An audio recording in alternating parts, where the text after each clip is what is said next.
been suspended as you no longer have health approval. All right, so I need your business license off the wall. I'm just an employee rolling the dough. So I'm going to give you a copy of the letter. Well, your license has been suspended, all right? Yeah. So it's up to you guys. There's a course of action if you don't comply with that, all right?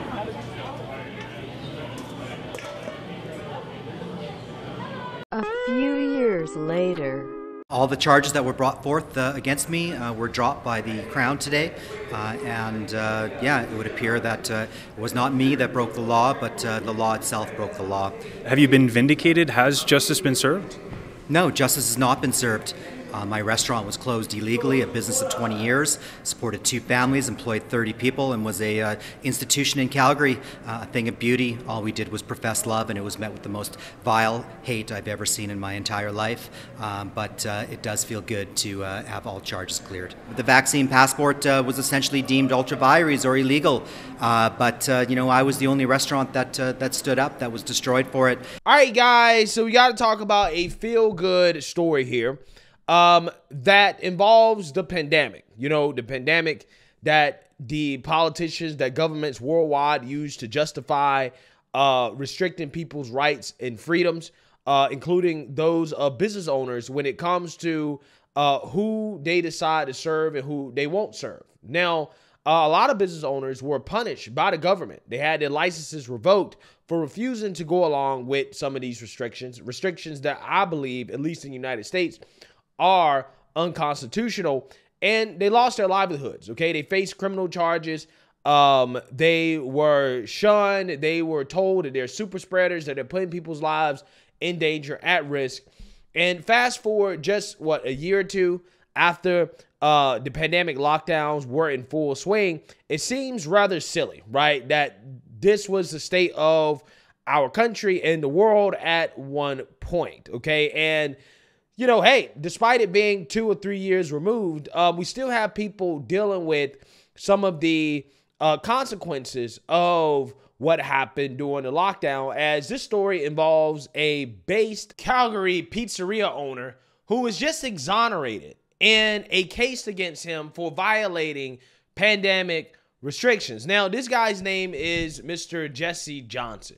He was the owner of Without Papers Pizza, and he suffered severe consequences for non-compliance during the COVID-19 pandemic. And he was facing charges in a prolonged legal battle because of his non-compliance. And he has finally won in court because the charges have been dismissed. So let's actually read about this and this guy's next steps, because I think this is important. Business owners who opposed heavy-handed pandemic restrictions secured another victory this week after the City of Calgary dropped all charges against Jesse Johnson, owner of Without Papers Pizza. After a prolonged legal battle, the charges against Johnson related to noncompliance with COVID-19 public health orders were dismissed by a Calgary court. This decision follows a constitutional challenge by the Democracy Fund lawyers Martin Ridgman and Chad Williamson.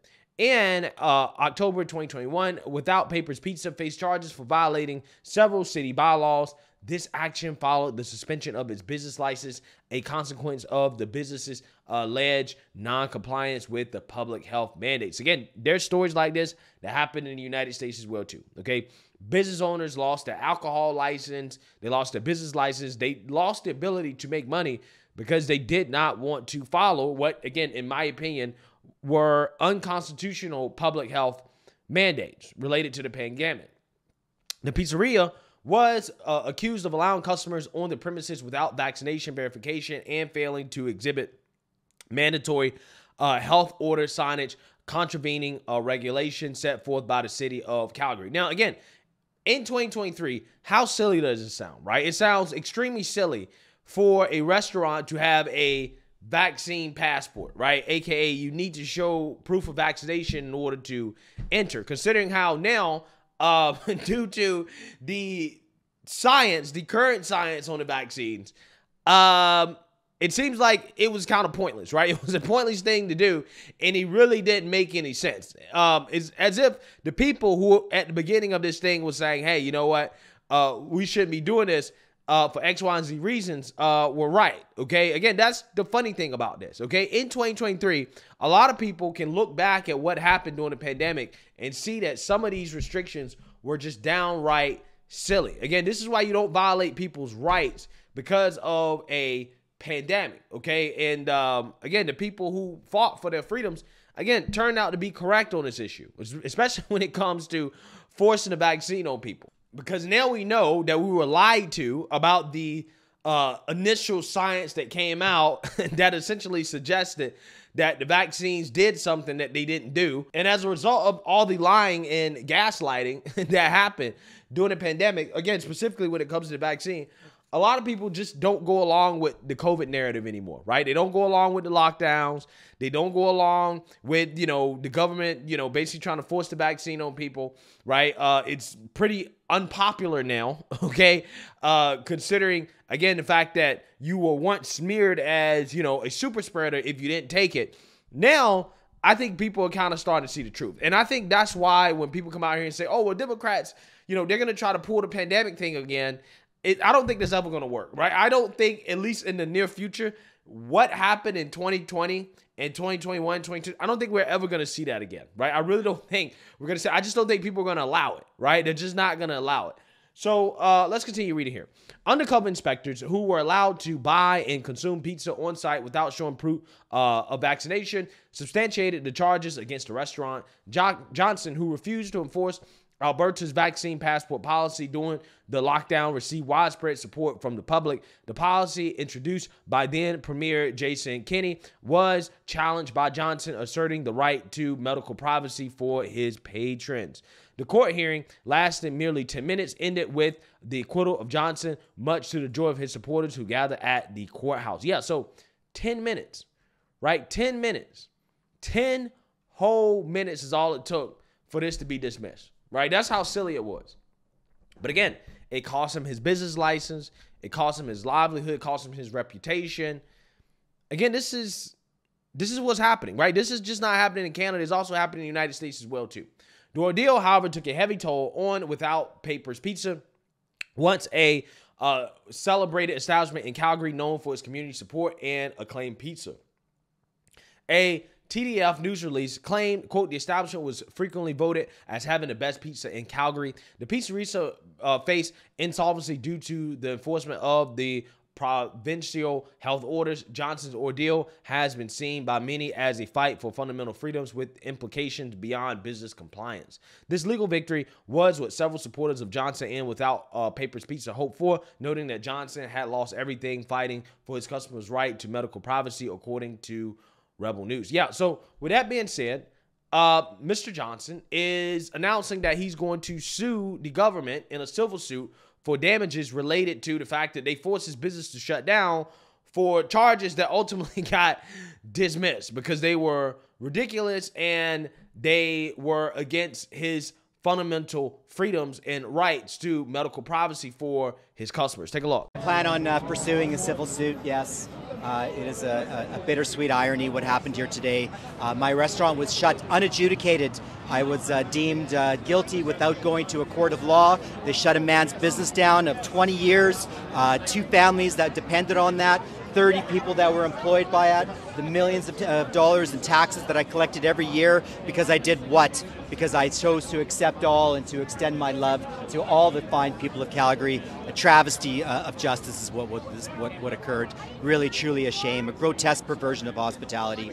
And I hope and pray that my brothers and the sisters in the restaurant industry will stand up in the future and refuse to discriminate any of their customers for any reason whatsoever.